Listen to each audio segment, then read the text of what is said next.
middle grade, and I've made a living writing middle grade. I have 2 children's books and a couple of workbooks, but other than that, the rest of my list is middle grade, and I have 17 products total on Amazon. So that's me. Let's hear about you guys. So how many people here write in another genre and you're thinking about middle grade? Oh, good. Okay, awesome. And how many people have already published in middle grade? Okay. How about more than 3 books? Okay.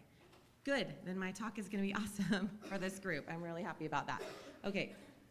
This is what we're going to talk about today. I think everything on this list you probably know a ton about, but middle grade is a little bit of a different beast, and so my goal here is to share with you how I've tweaked my business to make it work for middle grade.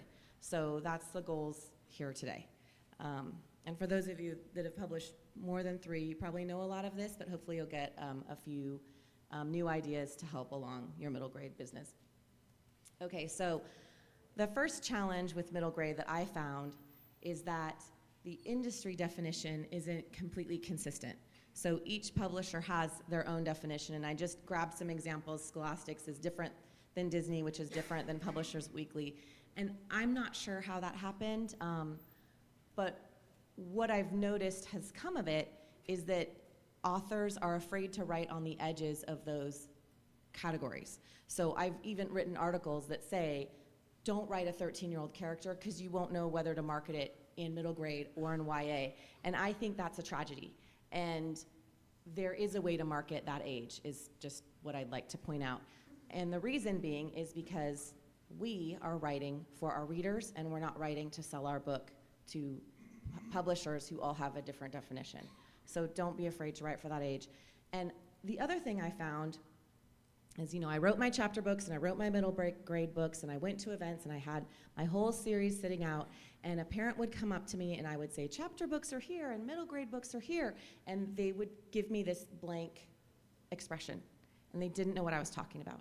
So that's a very bookish term that's just for us, and I learned that if I started saying the elementary school books are here and the middle school books are here, then parents, they would light up and go, oh, okay, and they'd go to the section that was for their child. So I made my own definitions. Take it for what it's worth. This is the worst slide, by the way. The rest won't be like this. So I broke it down to lower elementary school, 1st through 3rd, upper elementary school, 4th and 5th, middle school, and YA. And I was raised by teachers, and this just made sense to me. And it makes sense to parents too, by the way. So when you're selling your book, they're very clear on what age it's for. And it also helps me to write to that age. I also made this up by just scouring libraries and figuring out what the traditional industry was doing and what parents are expecting based on other books that they have. So that's what I work from. Okay, we talked about this a little bit, the MG and YA black hole for 13 and 14-year-olds. I'm just going to say how you can make this age work. First of all, there's a lack of books for this age, and we talked about why. So parents are struggling to find books for this age. And 13 and 14-year-olds are 8th graders, and sometimes a lot of parents find YA a little bit too gritty for that age. So there is a need for books in this category. One thing that you might, if you write for adults and you're heavily in ebooks and Kindle, one thing you might not realize is you can put paperbacks in both children's categories and adult categories. And so you can put your middle grade book in a YA category and in a children's category. And that is a way to get that 13, 14-year-old book out there. You can also put a keywords, books for kids 11 to 14. And the parents type that in, they'll find it. And then again, parents think in terms of their kid's age and grade. I just threw this in there because I love it. Create the book that you want. If it hasn't been written, I say go for it. So this was just, I don't know, I threw that in there because it makes me happy. Okay, so this is a fun stage of creating your middle grade book. There's some decisions you have to make that you may not have to make when you write for adults, and that is if you're writing a series, and we're going to talk about series because that's a good way to make money, is to write a series. So that's what we'll talk about today. That doesn't mean I don't think you can make money with standalone books, because you absolutely can, but we'll talk about series here today. Do you want your characters in your series the same age throughout the series, or do you want them to grow? Do you want your reading level to be above or below the age appeal? Do you want your main character to change with each book, or do you want it the same main character throughout the whole series? So those are kind of some fun things to think about before you start your series. So here I just wanted to have some fun examples.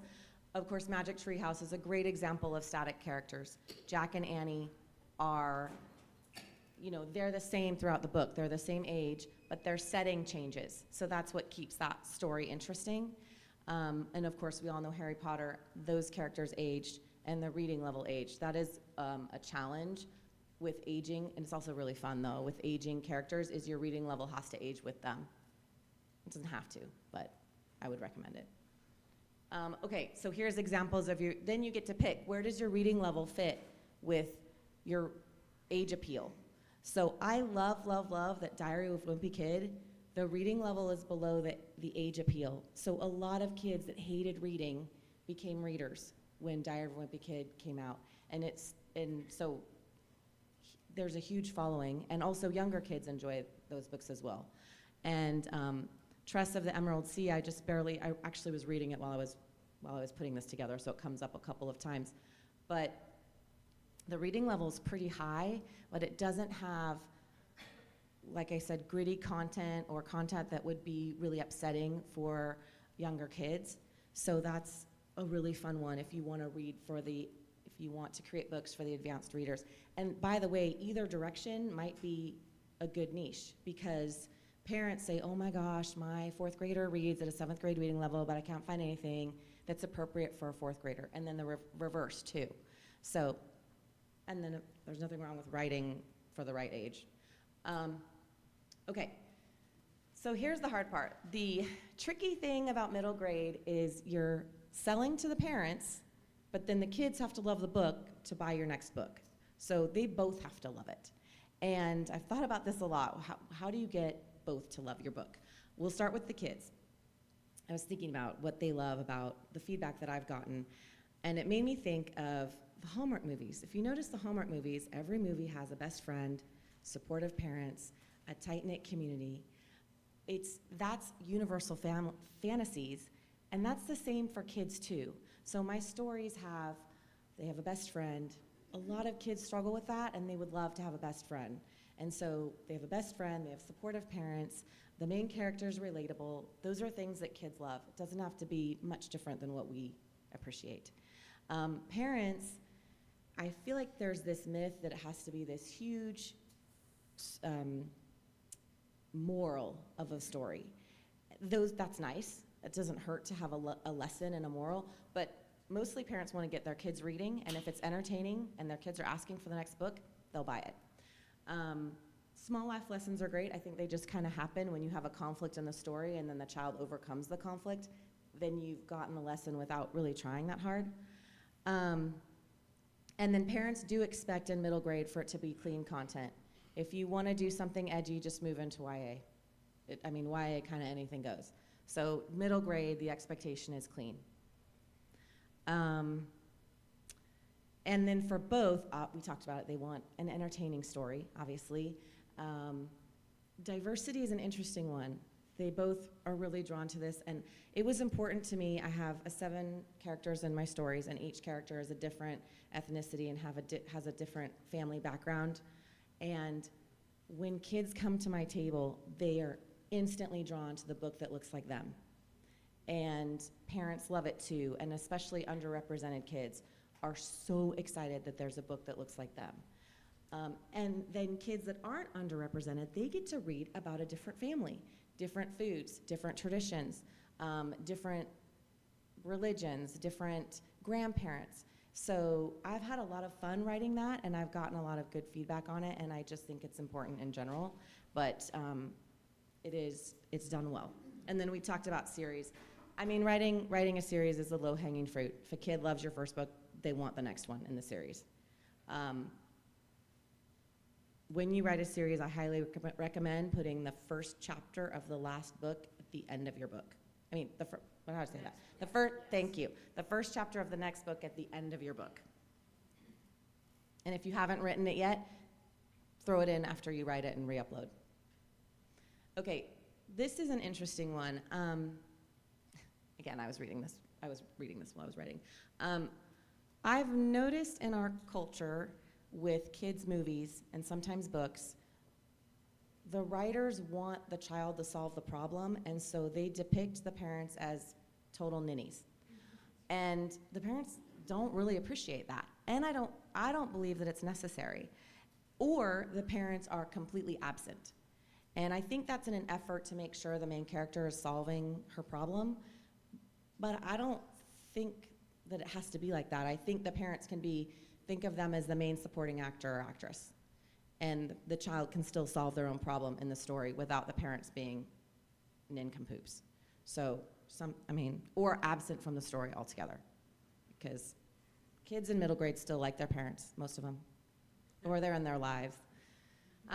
Okay, these are just I just randomly throw these up here because I like them. A lot of what we'll be talking about is from the book Writing the Fiction series, so if you want to dive deeper into branding, that's a good book. Save the Cat, of course, I'm sure you've heard that this week. It works for kids' books too. You just have to be tighter between your beats because they're shorter stories. Chapter after chapter, that was a really motivating book for me really early on in my career to keep me moving forward. So that one's just for you as an author. And then Seven Figure Fiction talks about the universal fantasies. They absolutely apply to kids as well.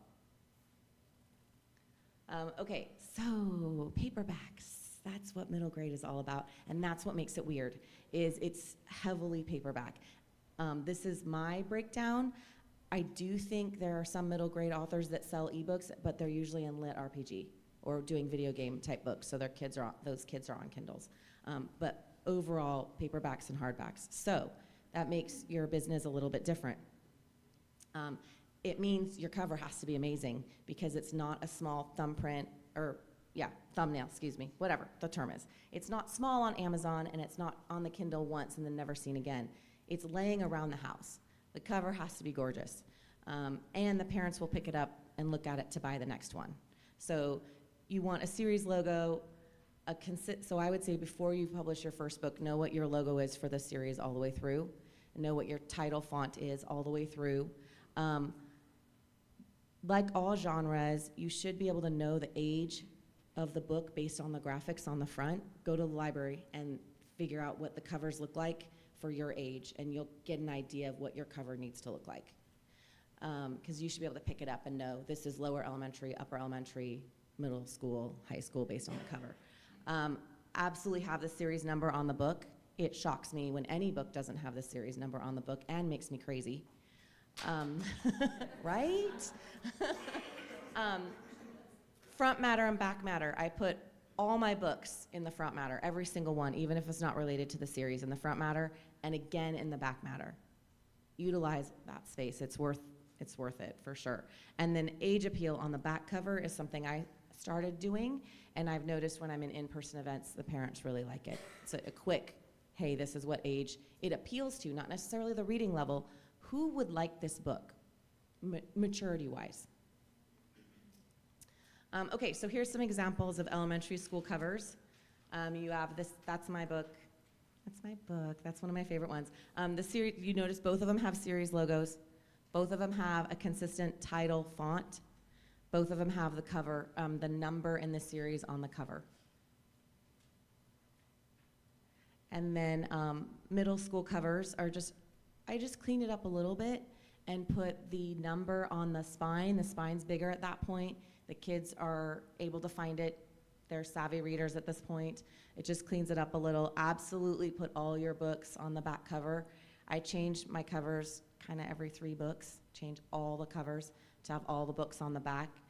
It's not that bad. It's work, but it's okay. And then age appeal on the back, like I said, that is just something I've added that I think is helpful. Okay, taglines and elevator pitches. This is for every genre. Elevator pitch, know your book in 10 seconds. so people know exactly what you're talking about. And tagline, what is the core value of your series in 7 words or less? So this is where the business side comes in. So spend some time thinking about what those are. What is your elevator pitch and what is your tagline? And if I'm going too fast, the slides are on the schedule thing. Sorry, I know I'm going fast. Okay, so here's some sample elevator pitches. I know you guys know this, especially if you're writing other genres, but what I would say for middle grade is what you're comparing it to, pick a book or movie that was very popular in the 90s, because then the parents will immediately connect to it. You don't want to pick another middle grade book because they're not reading in middle grade. They don't know what you're talking about. They might, actually, if they're really into reading with their kids, but I found I'm much more successful when I use a book. That's why I did all, Goonies and Big. Those might be 80s. Those are 80s, but 80s and 90s. You can go 80s if you're going for grandparents, but try to think back is more helpful for middle grade. Okay, taglines. We all are familiar with taglines of big brands. I put mine in here so we could talk about changing your tagline. So when I first came out with my series, my tagline was written for gymnasts by a gymnast, and it did really well. It was great. I got my books out to the right people. But then I noticed that I had a crossover audience to cheerleaders, dancers, divers, and ice skaters. And so I felt like I was pegging myself too small, and so I widened it to strong, diverse girls reaching their goals. So my point is, taglines aren't on your book. I recommend you putting them on your detail page, and then you put it on your marketing, put it in your Instagram, but you can change it if it's not working. So just experiment with taglines, or widen it or shrink it, depending on how it's going. Okay, sorry, it's so small. Here's what I recommend you put in your detail page. There are a lot of classes on detail pages. Again, you guys probably know this. What's different about middle grade, please, please, please put the reading level and the age appeal on your tagline. On your detail page. It does say it down here, but it's not always right, and sometimes it doesn't always show. So just put it in your detail page. This one's right, so yay, Amazon. Good job. Are you guys ready? The next one? Okay. Okay, pricing. I just threw this in here because I don't think we talk about it enough. It is good to look at your comparables on your category page, but we're running a business, and it is good to make money in your business. So I just price everything as close to $4 to $5 royalties as I can. Except Ingram, because that is for libraries and small bookstores. I do the 55% discount. Sometimes to even make $2 with the 55% discount, I have to make my book more expensive on Ingram than it is on Amazon. And that's okay, because the people that I want to buy it are getting the 55% discount, so it's not more. I don't know. So you're marking it up to mark it down. I don't know. I just want to make $2. So that's what I do for Ingram. And on direct sales, yes, you're making around $8, depending on how much your book is and what you're pricing it. Yes, my take home is $8, but by the time you factor in the cost of running a business, it's about $5, because you have to pay for running your website. You have to, pay for shipping. Not just my customers pay their shipping, but you're paying for the boxes and the stuffing and just business expenses. So it's still $5. But I like diversification, so I still do it.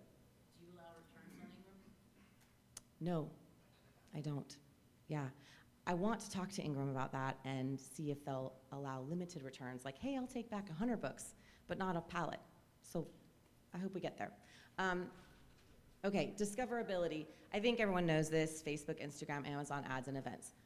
For me personally, I find new readers at events and Amazon ads, and I tend to keep my readers through Facebook and Instagram.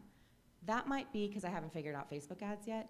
I haven't taken enough classes, but that's where I am right now in my business. I find Amazon ads to be really effective. Maybe because Facebook and Instagram is an impulse purchase, and it's parents looking, and they're not thinking about buying for their kids in that moment, but when they're on Amazon, they're shopping, they're looking. These are just some examples of social media posts that I've done. I would say on hashtags with social media, you can still do Bookstagram and Instabooks, and I know that's usually adult readers, but I found that people who read buy books for their kids.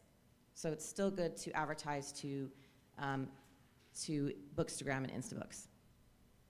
But mostly it's my reader. Oh, the other thing about social media when you're writing for kids is I have kids follow me. I only follow them back if their account is public, just out of respect. And what else about kids?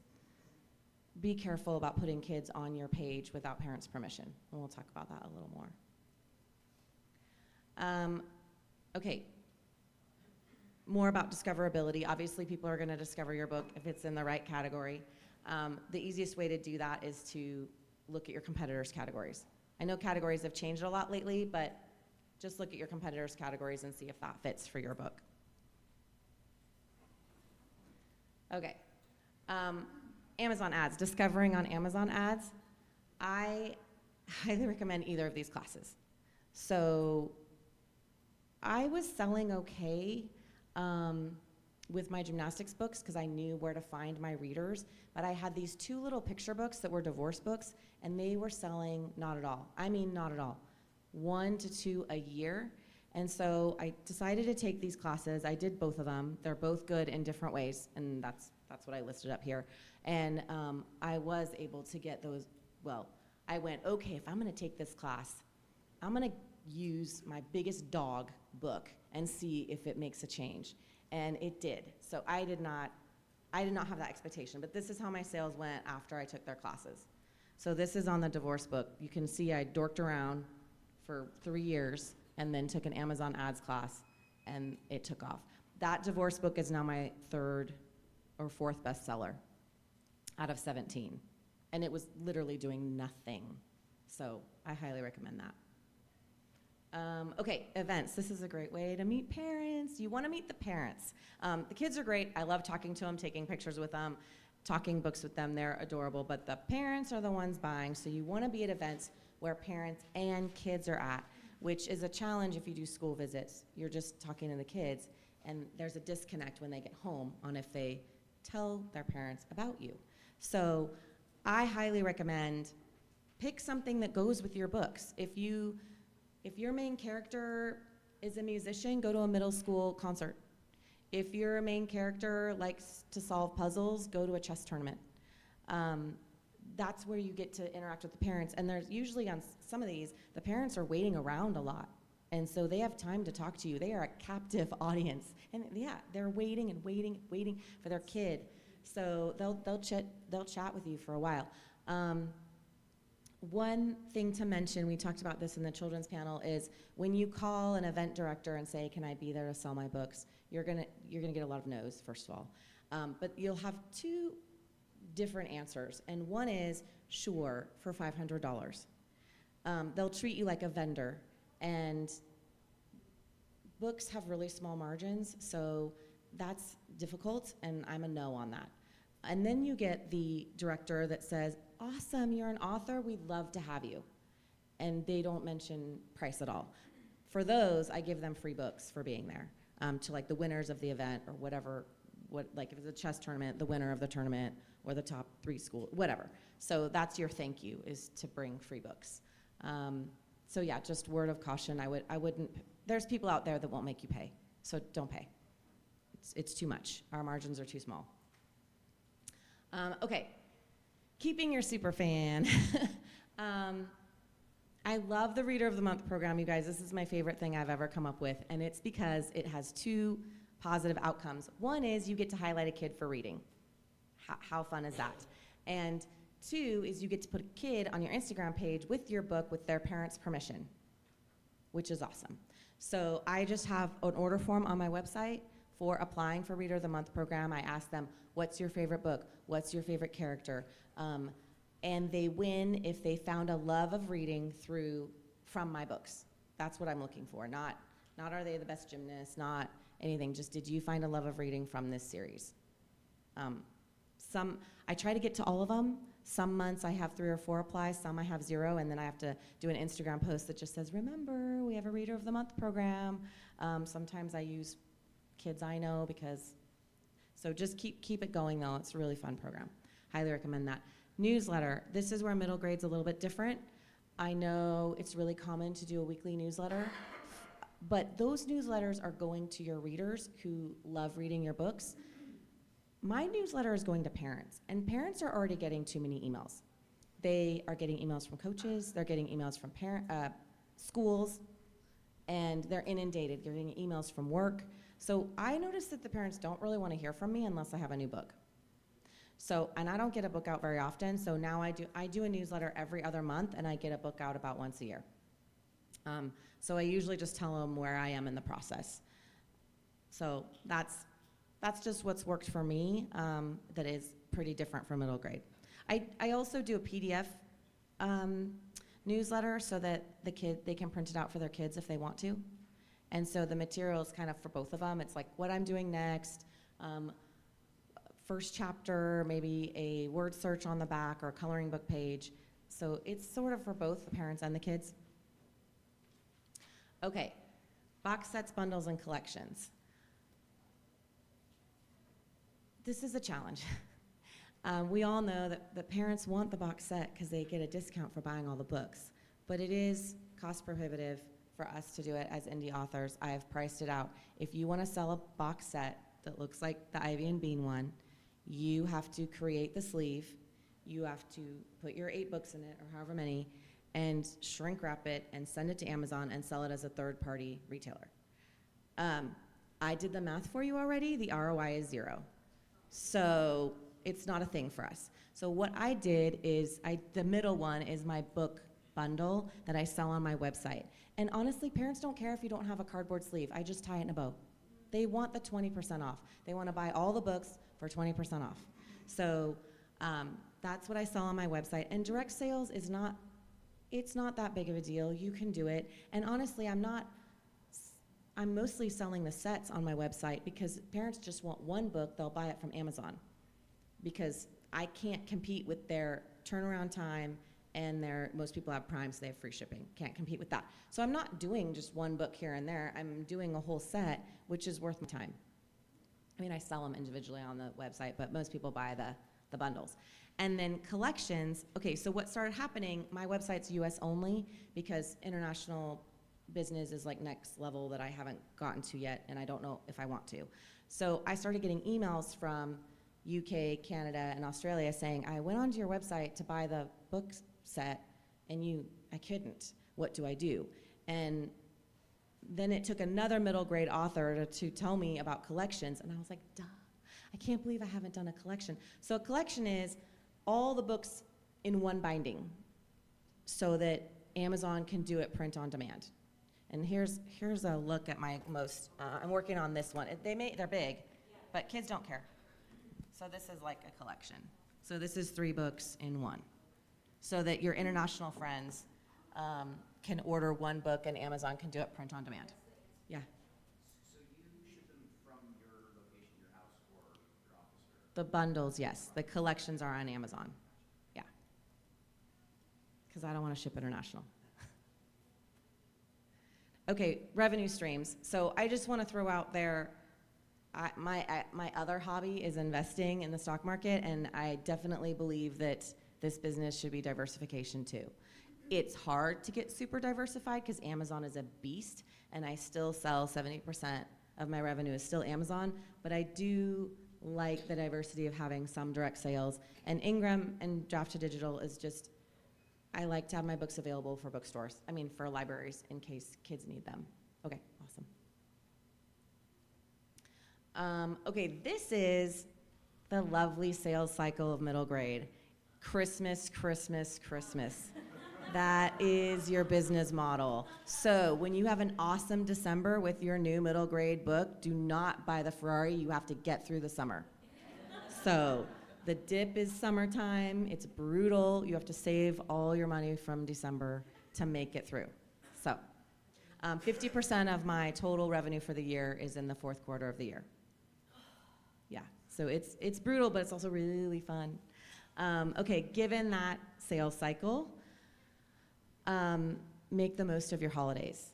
The awesome thing about books is even moms that I've talked to that are struggling financially or that have lots of children and can only afford 4 books or 4 items for their child at the holidays, they say something they want, something they need, something to wear, something to read. Reading makes the cut, you guys, so have your books ready. I highly recommend if you have limited ad spend dollars or marketing budget, spend it in the 4th quarter. It is super competitive, so have your Facebook ads and Amazon ads tested and running before Q4 hits so that it's going, and then maybe bump up just your daily spend in November. So these are some ads I did. They were really expensive, but I run an ad once a year in a gymnastics magazine. So also your target audience may not be it's not a reading platform, but it's where readers might be. Okay, so this has nothing to do with middle grade and just everything to do with business, and I just wanted to throw it out there. I 100% agree with Mr. Wonderful, know your numbers. And for me, running a business, you are running a business, 2 things help me more than anything, and that is tracking my time and tracking my money. Sometimes we go down the social media rabbit hole, and it's really interesting to track your time and to see how much time you've spent on social media versus writing versus editing and all of that. And then tracking money is just, sometimes it's depressing and sometimes it's awesome, but it's good to know how much you're making an hour. If you track your time and your money, you can figure out how much you're making an hour, which is awesome. It's very motivating, whichever way it lands. Okay, so this is an example of what you can do with Mint. You say, that you just set up your credit card and your bank account, and then it says you can see where your money is going. And Mint is shutting down. I know. Okay, I did read that in the New York Times when I was packing to come here. Mint is shutting down, but I have to believe that Credit Karma is going to create an app similar. No? Okay, well, we'll go fast. So here's income. This is why I like Mint. So here's the net income on Mint. I also wanted to show the middle grade cycle. One reason to, how much time do I have? Okay, so one reason to diversify is when you do direct sales, you get paid in 3 days. When you sell on Amazon, you get paid in 60 days. So it does help spreading out the Christmas income. So you can see that November, December was from my website, and then that's from Amazon at January, February. Anyway, just something to think about. Tracking your time. Okay, another reason to track time that became really helpful for me is when it came time to hire someone, I just pulled up Trusty Toggle and went, how much time am I spending on social media? Oh, I'm spending 10 hours a week on social media. Then I need to find someone for 10 hours a week. So, future thinking. And then, of course, have fun. This is, to me, the most important genre because we're creating the readers for everybody else. Catching kids now, giving them a love of reading, and sending them on to be lifetime readers. So, in my opinion, it's the most important category, and have fun with it. And so now we have time for questions. Perfect. We do have a question in the Facebook group. 2 questions. Melinda would like to know, do you solely print on demand, pod, or do you do offset printing as well as your direct sales? So for direct sales, I print through a third-party printer, Books Believer Services, and I do print on demand with Amazon. And then Ingram does their own thing as well. And then the second question, Diane wants to know, considering that most middle grade sales are in Q4, what are your thoughts on rapid releasing or when to release other books in the series? I think I only did rapid releasing for the first 3, just to, parents are more likely to buy when there's already 3, or at least that was the advice I was given, and it seemed about right. For me personally, I'm just too slow to rapid release. So once I had those 3, I was only doing 1 or 2 a year. What's the word count on your book, and do you have graphics in the pages? Yes. So that's actually, can we go back? So the lower elementary school is 20 to 30,000 words. My upper elementary school is about 40,000 to 60, and then my middle grade are 60 to 70,000 words. Lower elementary school, I think you can get away with a picture, big pictures. Upper elementary, I just did a picture above the chapter header, just a small black and white drawing above the chapter header, and then middle school, no pictures at all. Yeah. How do you contact event organizers? I just cold call them. You just Like, call the I schools? I saw mean- the event advertised to parents, and I just cold call them. It's Oh, really- so then there's a number on the event? Yeah, so like if, yeah, or an email, usually an email or a phone number, and I would just cold call or cold email and explain who I was and what I wanted to do and offer free books, and that I would just be there. All I needed was a table. Okay, thank you. Mhm. You talked about putting all of your books onto like the front and the back. Yes.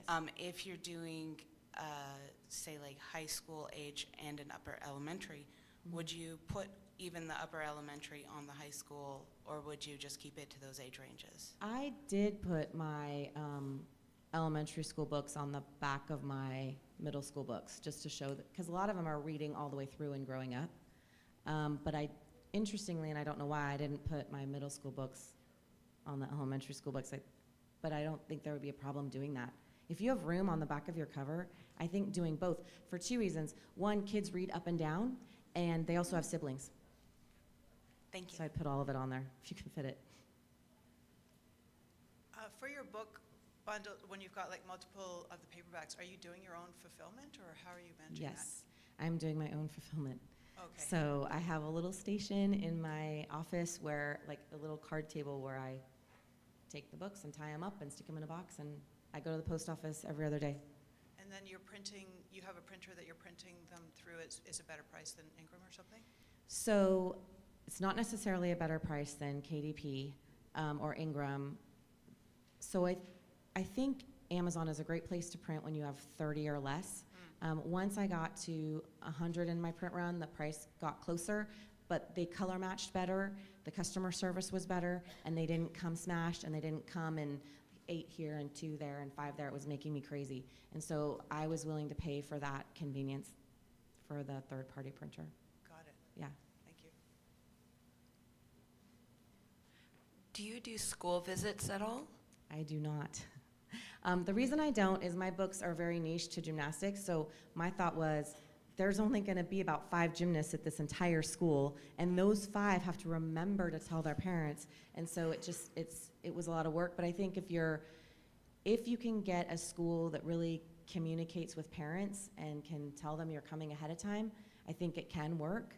I just didn't see the ROI for me. Okay, thanks. Mm-hmm. Megan from the Facebook stream would like to know, how would you suggest trying to revitalize your mailing list that previous readers have aged out of? So you need the new younger readers, is that?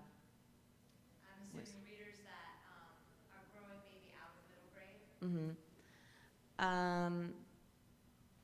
That's a good question. They do have siblings, but really you're kind of looking for the next kids coming up. And for me, I always think that I'm talking to the parents. And it just seems like always letting people know you have a newsletter at the end of your Instagram posts, reminding people that you have a newsletter is how you get the new people in. And the parents will drop off if their kids have aged out. I mean, I don't think they don't want to keep talking to me if they're in high school. So. Thank you very much for this workshop. I've really enjoyed and learned a lot. Oh, good. I have an idea that I'm really excited to write, but I want to make sure that I'm writing it in an appropriate way for an upper elementary or middle grade. Do you have any suggestions for craft, like books I can get about the craft, just to make sure that I'm doing the right thing? Meaning the right, for the right age? Yeah, to write appropriately for the age group. There's a couple of things you can do. I studied books at the library. I found books that were for that age and read as many as I could. And then talking to teachers. Teachers are amazing, and they know their age, and they know what the books should have in them. And then if it's a good story and it's entertaining, it doesn't have to be exact. I Right. mean, they'll still love it. Okay. So I think the biggest thing is length. This is helpful, writing the right length. Yes, I have that. And having one storyline for the younger kids and maybe a B story for the older kids. And that's all you need. Okay. Yeah. Thank you. Mm-hmm. Melinda in the Facebook stream would like to know, do you have any tips on finding exceptional audiobook narrators specifically for the middle grade genre? Oh, there's one here, huh? Okay. So you go talk to Melanie. Actually, at 10:30, I'll be on the panel Finding the Right Narrator. Over in So for those of you on the stream, there will be a middle grade narrator at 10:30. What room are you in, sir? Bronze 1. In Bronze 1, if you want to check out that stream for our online folks. Our panel is on exactly that. Ooh, and it's a whole panel on exactly that. Good morning. How do you phrase or frame it when you call events to propose that you be there? Can't remember, it's been so long. I just say I'm an author that writes books for the age of your kids that are going to be at your event. Would you be open to me being there to do a book signing? And that implies that you're going to be selling and signing. Somehow people are weird about money. They don't want to talk about it. So I say I'll be there for a book signing, and I'd love to give you some free books to your winners. And then so have your tagline ready, because at the time I think my tagline way long ago was promotes grace and confidence for life. And I got on this phone with a New Yorker, and he interrupted me and said, "What's your message?" And I go, "Grace and confidence for life." He goes, "Yeah, I like you. Okay, you can come." I mean, I was like, oh my God. Like, it really put me on the spot. So have your message ready, not just that you're an author, but what your books are about for these kids, and does it match the kids that you're trying to see? Would you price your books for a profit of $4 to $5 at Amazon, regardless of whether or not it fits in lower elementary or high school young adult? Because the page count Yes. is so different. It seems kind of unfair, but it also to the author to keep them, like to price them according to page count. But it seems So it costs less to print, though. So so the lower elementary school books, I'm doing a $4 to $5 royalty. Those are $14.99. And then the middle school books, to get a $4 or $5 royalty, they're $16.99, because Amazon charges you based on how big your book is to print. So it costs them more to produce it.